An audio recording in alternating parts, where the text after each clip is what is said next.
Ciao, everyone. This is Esther Alfred here from Sicily. of You, Me, and Sicily, and we're two expats living in Sicily, and we come to you weekly to talk about all things Sicilian. We also travel around the island, highlighting the people, the places, the history, the culture, and really the essence of Sicily. For me, the Red Sox beat the Yankees in the World Series. Every time Boston plays the Yanks, it's the World Series, and they're back home in New York watching while we're playing the Rays. Go Sox. Yeah. All right. Alfred is a happy guy. Listen, Oh, you guys. yeah. So we have a tour going on right now, our October tour. And what a great group of people. I'm so fortunate to have these groups finally after 2 years, and couldn't be a better group. This is our third tour of the year. And I have to tell you, Alfred, so we're going to places that I haven't been in 2 years because we haven't toured. We went to Savoca. And exactly 2 years ago in October, we also had an October tour. So I got to visit all of our places, because when we go on our tours, you get to meet our friends, our special places that we bring people. I went to see our baker up in Savoca, up in a hill. He makes these great breads filled with vegetables or with olives or Olives. those are Awesome. so good. Unfortunately, they Yeah. didn't have any, but he did have the sesame cookies and biscottis. But he said it's been a really, really tough 2 years, but thankfully this year it's starting to pick up a little bit. And I saw some tourists as well. We also went to Taormina, we went to Ortigia, we went to Catania, and I am seeing a little bit of movement. So that's the good news. The Sicilians hung in there. A lot of them suffered, but they're pulling through, and I'm very thankful to be able to bring them some business finally. And they were so happy to see us, It's been a tough period. The other big news is that Sicily is finally in the white zone. No more mask outdoors, no more Zona Bianca. no more 4 to a table, and all these restrictions. And slowly but surely, Sicily and Italy are starting to get back into some kind of normalcy. So that's that. Great group, though, right, Al? I saw who arrived at the airport to do a movie here. Who? What famous actor? Well, let's see if you guys know. Anyone Famous. know? He was in Star Wars. And Indiana Jones. Indiana Jones 5 is being shot here in Sicily. Can you Lots imagine that? Lots of stars. Who did you see? I think he's like 89 years old, and from what I understand, they're gonna put him in a Harrison wheelbarrow Ford. and see if he could stand up.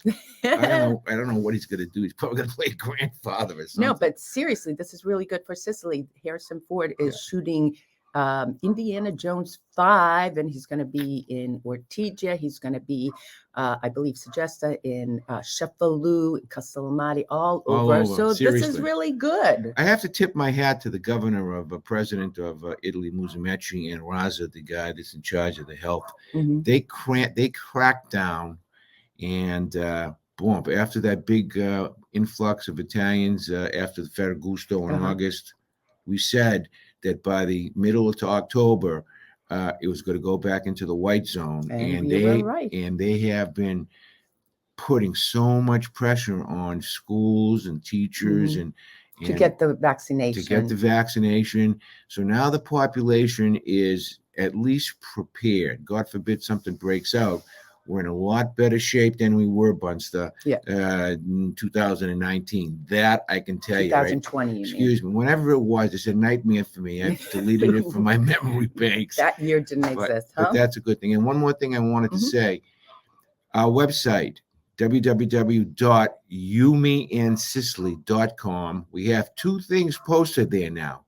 Number 1, we have both our December trip, and we also have December 2021. And we also have our May spring fling trip posted.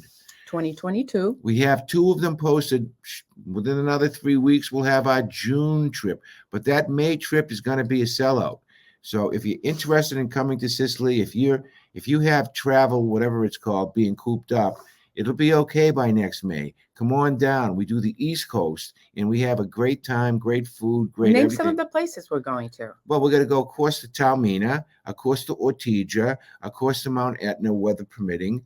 Those are the Catania. That's another big one. And but then the big highlight is really Noto and the Infiorata. I'm sure they're going to have the Infiorata. They've announced that they're going to have it.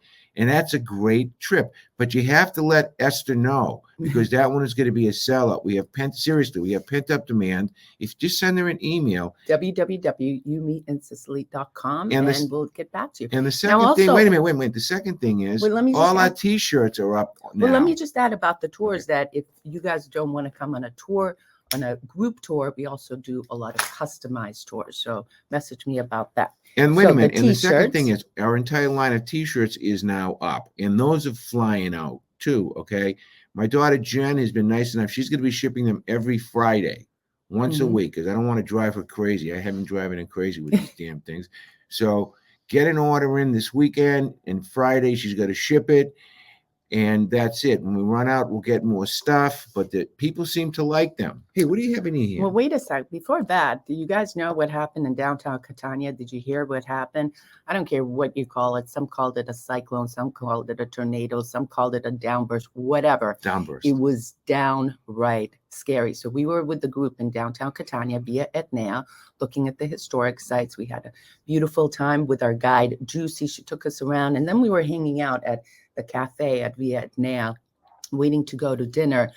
And within seconds, boom, wind, rain. I mean, I'm talking flooded. Via Etnea was flooded up to my knees, water cascading down Via Etnea. And people there, one of the shop owners who's been there for 50 years, you know, our guy down who sells all those goodies, all those touristy things, he said in the 50 years that his shop has been in Via Etnea, he's never seen anything like that. Broken glasses. He's lucky he didn't have damage in the shop, because he's kind of low. Broken glasses, trees toppled, rooftops all over the place. And so we were in the epicenter of that. I'm going to call it tornadoes. Some say it's not, but it was a tornado. So we had to wait a little bit for the water to subside. And they were saying that part of the problem, it was the drainage, because of the ashes that have accumulated in the drainage. Yeah. It was difficult to drain all the water. It took a good hour. And, you know, still there was some problems. The mayor of Catania declaring a state of emergency, school canceled. I mean, it was a big to-do. I'm just thankful. No injuries. I'm just thankful that our clients and now new friends are safe and okay. So we made it back. And you know what we did? We were supposed to have dinner in downtown Catania. So Alfred and I, bada bing, bada bing, let's have dinner at our house. We literally threw together a last minute dinner for 8 people at our house. And Alfred was here. He made his famous pasta sauce, and I ran around and got some fresh bread, prosciutto, some cheese. And it was just a lovely day here with our clients. These things happen. These things happen. You got to be able to, on the fly, make changes. So that's what we did. We got stuck one time in Ragusa, her and I, with my car. The whole river washed out the road. We had to make a 100-mile detour. The terrain here is not like in the United States, that's for sure. But getting back to what she said about Catania, halfway through this debacle, you know, with this rain coming down, I was watching a live shot, and what was coming down via Etna? The Nina, the Pinta, and the Santa Maria was coming down. That's how much rain. That's a joke. But if you understand the allegorical implications on that, it was a lot. It was a lot of rain, Esther. It was a lot of rain. But in any case, we had a good time. And thankfully, the weather has cooperated ever since. But you got to go with the punches here. So can I finish what I was saying? About what? Okay. YouMeAndSicily.com. Our whole line of T-shirts is up there. I don't know if I finished that. You finished it. I was so excited talking about the Nina Pinta and Santa Maria. I thought that was a pretty good joke, Esther. All right. So look at this. Anyone knows who that is? Closer. Who is this? Who is this? Leave me a comment. Who's this? You have it tilted. Straighten it out. Oh my God. There you go. Backseat producer. This is what I call a backseat producer. In the front. Who front seat, backseat. Backseat producer. Go hold it up again. Let me take a guess. You look. Let me see. The Black Madonna from Tinadari. Our friend Jim Ingram brought this for us. He went up to Tinadari, and he actually got there and there was mass going on. So he stayed for mass. So he brought this up. It's a beautiful rendition of the Black Madonna. If you guys haven't been hand painted. It's hand painted. Yep, because it's signed in the back by That'll go right on our display thing in our house we have. He brought a couple of these cookies in the shape of statues Hmm. that were made out of honey, and I kind of tapped them on the table. They look kind of hard, so they're probably like Duncan statues or something. You probably have to dunk them. That'll be good with your coffee. And also, he brought us, which is in the gift shops over there, they have a lot of good, cool stuff. But one of the coolest things is the hazelnuts that they put in They the roast string. them right in front of They you. roast them, they're great. And they put them on a string, and you wear them as a necklace. And you can eat them. And you could eat them, right? And you could, or take them back to the States, what they do. He bought a couple of those too, but it was very nice and thoughtful to Jim Ingram. And by the way, not that I want to, embarrass the poor guy, but he made a nice donation to the Sicilian Project. Yeah. Because as you know, we're having our Christmas hustling money right now. And Jimmy made a nice donation this past week. Giovanni Lanza notified me. Yeah. We're trying to collect $8,000 to give away before Thanksgiving. So if you have a chance, www.thesicilianproject.com, go to the icon that says make a donation, tax deductible, 501c3 registered corporation in the United States. Help us doing what we're doing. Okay, thank you. The other cool thing that happened, believe it or not, some people that watch us on YouTube are here now in Sicily. Vermont cannoli, Catherine and her beautiful family. I got to meet them in Taormina. They're staying in Taormina for a few weeks. And she said, I'd love to meet you and Alfred. Alfred wasn't there. So I went and had a little bit of water and coffee with them. What a beautiful family they have. She's over there from Palermo, but they're looking to relocate here. So that was another little treat for me. What about Jerry? Jerry's got a lot of guts. She's buying a place in Troina. Yeah. And Jody DeLuca is already here in Labrizzi. Yeah. She moved here. There's a lot of people that have a lot of guts. They're just upping and moving over here. And there's a lot more too. You should see my inbox on my law thing every day. 5-6 people are looking to move not only to Italy but to the EU. I guess you could say just in case, if they have a citizenship, that's also all the better. But I think this is the most activity I have seen in many years. Yeah, many years. But I want to congratulate both Jerry and Jody, and I want to tip my hat to both you ladies. It's a big step. Yeah, it's very courageous. Very courageous. Very courageous. Lots of other people are also looking, and but the big thing that I do recommend always before you even think about moving here is come here and visit all the locations. Jody did that. Jerry's been zigzagging the island. She's back home now, but she zigzagged the island, scoping out places that she would like to live in. For me personally, I like to be far enough from the city, but close enough to the city. I like to be able to go to the sea. I like to be able to go up to Mount Etna, close enough to go to those places, but not be in the center of the hustle and bustle of Palermo or of Catania. So, there's so many little treasures all over Sicily. So I highly suggest, if you're even thinking of coming here, go and scope it out. Some of these unknown, untouristy little towns can be just beautiful places for you to live. A lot of people say, I want to be near a town where I can walk to the market, where I can walk to the beach, where I can walk, where I don't need a car. There are those places, but you need to come here and scope it out. Of course, we can help you because we've now been here for several years. So, but that's one thing that I highly suggest, that before you move here, before you make that final decision, travel around and come here at different seasons. Different seasons give you a different perspective of the island. We've been showing a lot of the smaller towns to our group over here. Trecastagni, Zefferana, Viagrande, a whole bunch of them. Tomorrow, Aci Castello. Tomorrow, I'm taking the group because she needs a day off to, I don't know. Day off. We're having the party here. Oh, that's what it is. Okay, so we're having the party here. She's got to clean the house. I'm taking the group on what I call a shore drive. Okay, but it's not going to be like the traditional shore drive. We're going through little tiny towns. And thank God I'm not driving. And thank God the bus driver is good. And we're going to stop in Riposto, which is not way up, but it's up there. And I'm hopeful that if the weather is okay, we can go to the Marchetto there. It's typical Sunday market.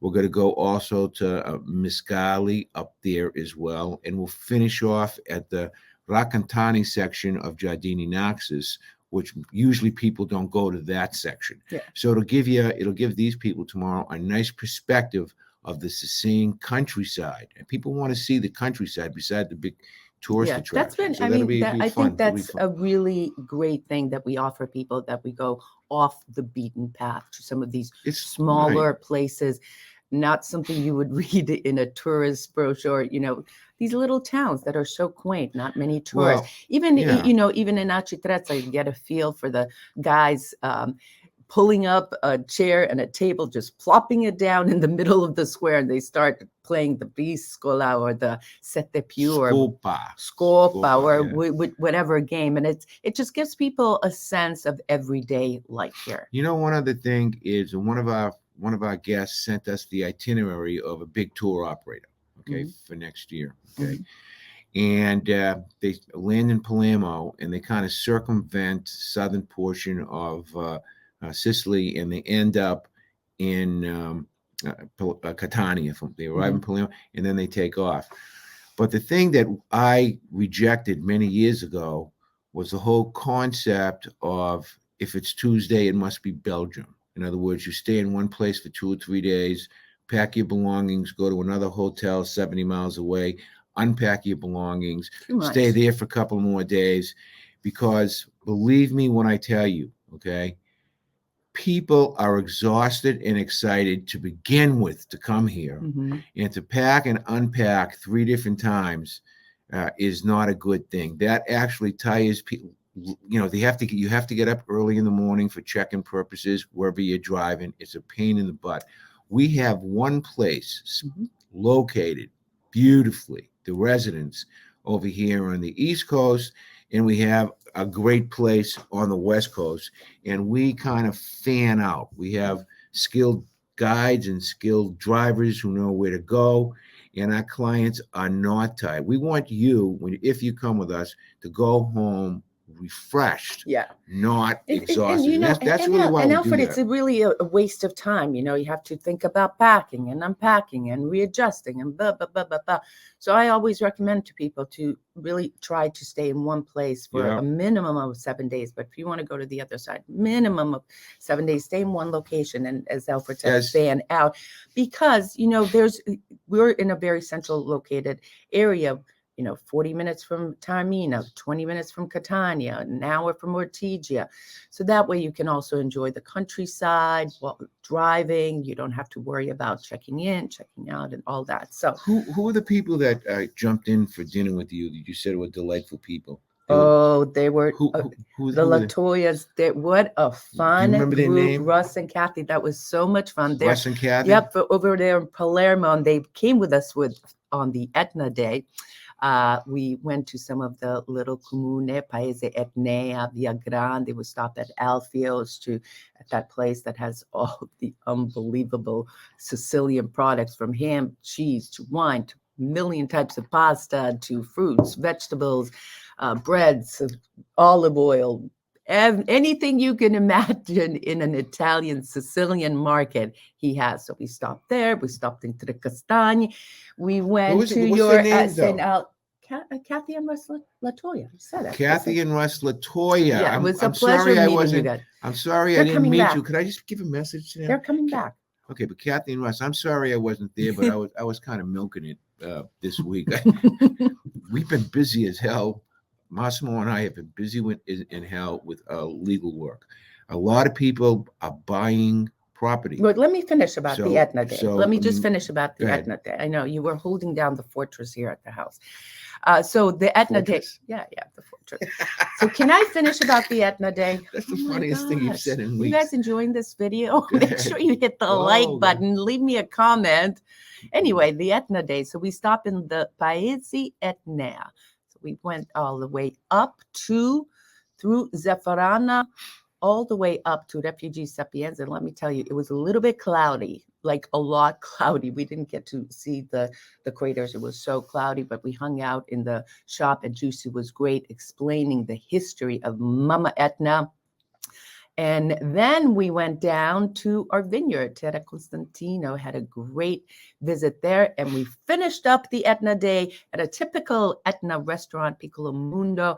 We had, wow, what I heard what he did a good food job. Huh? we had. Carmelo Well, did a good job. first of all, the appetizer plates were arriving and people are like, oh, is this for the whole table? No, it's for each person.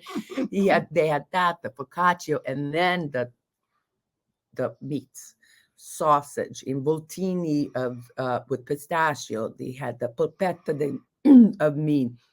I mean, it was quite a meal. So I like to have people feeling satisfied after their meal. She runs a tight ship. And they were, let me tell you, full. So that was nice. And Let of me- course, let me give you a plenty little of story, vino right? locale. Wait a second. So that was our Etna day. That was a beautiful day, and I'm so happy Kathy and Russ joined us. So a couple of days ago, I go to the market, buy my stuff that I need at a supermarket, a good sized market, and I buy the white grapes that are in the vegetable. Bring them home.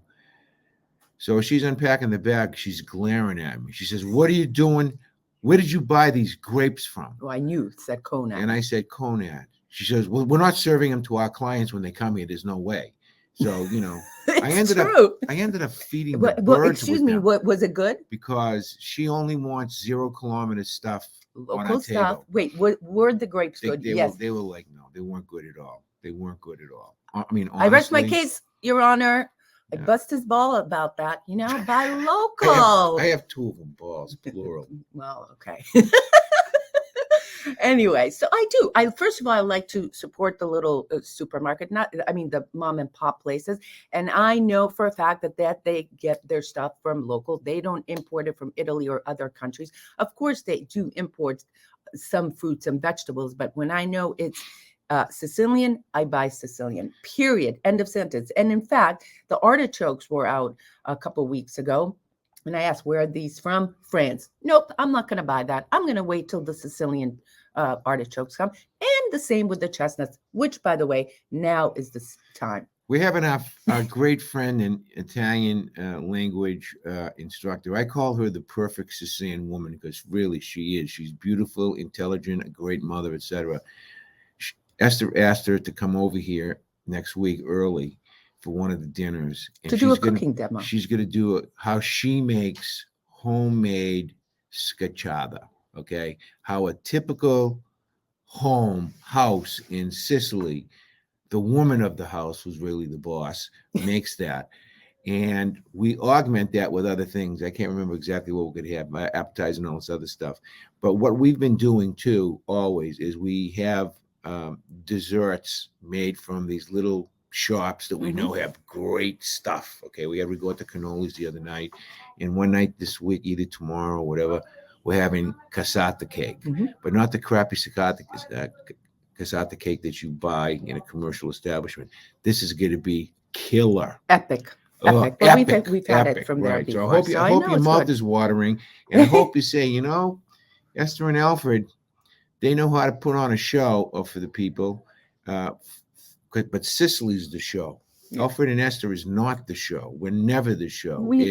Sicily's the show. We just kind of point you in the right direction. Look it. And this is pretty much how it's going to go. I was like that yesterday in Savoca when we were driving, and also Taormina driving up. I'm like, look to the left, look to the right, look, don't miss that. Look at the castle up there. Look at the prickly pears in the mountains. Because I want people to experience the best of the best. Period. End of sentence. There's one place in Savoca we don't go to. Barbatelli. No, the people go to Barbatelli. And they can go in, but I support the place across from Barbatelli. Okay, but no, the other place is the place that has the mummified remains of people from the 19th century. It's a church underneath. I can't remember exactly who. The nuns, the Capuchin nuns have it. It's kind of similar to the one in Palermo. I went there a few times, and surprisingly, years ago with private groups and so forth, and they kind of got sick to their stomach to see that stuff, right? I mean, it's kind of, the word I would say is, what's the word that I want to use? Macabre, something like that. Yeah, it was really right. So we don't go there, but you have free time to walk around. So if you want to go to Savoca and you could see that in the Capuchin church there, the basement over there. They let you in. The nuns let you in. And you could take a look at that stuff. You know what I failed to say because I got interrupted was during my Etna story is that we went to the Church of San Alfio, Philadelphia, and Chirino, your ancestral home, and we took him down to the Hall of Miracles. Talk about not a tourist visit, but talk about getting, a little bit sick. There were the wax body parts, because the Hall of Miracles is a place where people who have gotten sick or hurt or gotten into accidents, and they prayed to the three brothers for intercession, and a miracle happened. A picture is painted, beautiful pictures depicting the scene, the accident, the three brothers, and it's written on the bottom the name of the people and the miracle that happened. And the date. Well, anyway, the dates obviously goes back to the 1800s. So, anyways, some of the display had wax body part depicting the not body real part. wax body parts. Depicting, like depicting dummies, the part, the dummies, right? Yes, depicting the part, and some people were like, "Ooh, that's a little bit strange." But so I wanted to finish up the Etna Day because that was a very special visit, and people said, "I've never seen anything like that." I mean, the Hall of Miracles. There's probably about 300 photos depicting things, and the interesting thing is that there's a lot of Sicilian cart accidents that happened through the years. They didn't have any brakes. Remember, they don't have brakes. That's right. That's right. Let me tell you a story and about the other my mom. way, I want to tell you a and story the about other thing I want to finish is that they had the World Wars. So the pictures depicting the Second soldiers, World War, yeah. First World War and Second World War, depicting some of the soldiers who got hurt. The families prayed to the three brothers, Alfio, Philadelphia, and Chirino for intercession. Miracles happened, and they did a picture. So it's a stunning place if you get a chance and you're coming here to Sicily in Trecastagni. It's in the Church of San Alfio, Philadelphia, and Chirino. And of course, we went to the Mother Church as well. My mother told me this story a long time ago about her mother. My Uncle Tom, God rest his soul, used to help his father, my grandfather, Gaetano Teresi, who was a bootlegger during Prohibition. Okay, they had these big vats, the wine press downstairs in the next door house that we owned, and they would make a lot of wine and stuff like that. My Uncle Tom actually fell into a vat of boiling water. All right. And they thought he was going to die. Okay. And the whole family was like, praying and stuff like that. My grandmother made a prayer to Saint Alfio, saying that if she could save his son, she would never wear gold jewelry again. All right. So they found this doctor in Boston. And what he did was he put my uncle in a bathtub of circulating water. Now, this goes back to, we're talking about 1915, 20, or 25, something like that. And that poor man sat in the thing of circulating water for weeks until his skin regenerated, but he was saved, okay? My grandmother took all her gold jewelry off and donated to the St. Alfio Society in Lawrence, and now they have a big display of people who have asked for the intercession of the saints, and they put this stuff on display. The rest of the time it's kept in the bank, of course, in a safety deposit box. And what's there is the stuff that my grandmother donated, and she never wore gold jewelry again over 100 years ago. That's a good story. So it is a good story. All right. If you are new here, thank you for watching You, Me, and Sicily. Make sure you subscribe to our channel, hit the like button. Please leave us a comment what you thought about our show and what else you guys want to hear about, because we're here for you guys. We're here to tell you all about Sicily, but we want to know what you guys want to know about. So leave us a comment. What else, Sal? The last thing I wanted to say, and then I'm basically out of stuff to say today. That's shocking. Is that we also have a subscription page. We'd like you to help us support us by subscribing to our channel. We also have a join thing where we give and we private also have videos, a GoFundMe. $1.99 a month. We have a GoFundMe. So basically, all the money that we get gets redirected back into our production, stuff like this. Okay. Right now we're doing, I guess we call them trip chats. because we're now enhancing them a bit. S is inserting beautiful pictures, which you'll do with this one, or videos, which you'll do with this one, and or edit me out if I say something inflammatory, which I usually do. But in any case, Honey, they've watched this, so they already saw the pictures. The what? They already watched this video. If they've watched up to now, they already saw the pictures. Well, I guess I don't know why I'm saying that, but anyways. On that note, on that note, thank you so much for your support of You, Me, and Sicily, and we'll see you on another chat. Ciao.